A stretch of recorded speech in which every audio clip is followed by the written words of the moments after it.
तर good morning. आज आहे डे 5. आज मी 7:30ला नाही, तर लिटरली मी 9:30 वाजता उठले. कारण आज संडे होतं आणि संडे म्हणजे माझ्यासाठी खूप स्पेशल दिवस.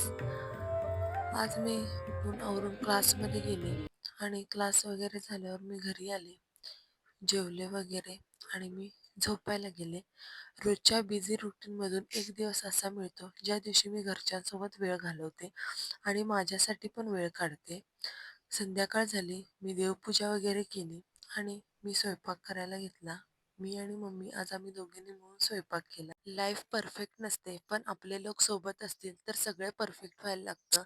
ही वेळ अशी आहे की या वेळेस आम्ही तिघंजण रोज वेगवेगळ्या ठिकाणी असतो. पण संडे हा असाच एक दिवस मिळतो की आम्ही सोबत असतो. मग आम्ही स्वयंपाक वगैरे करून जेवलो आणि झोपायला गेलो. अशाच पॉझिटिव्ह वाईब सोबत भेटू पुढच्या व्लॉगमध्ये. बाय. गुड नाईट सर्वांना.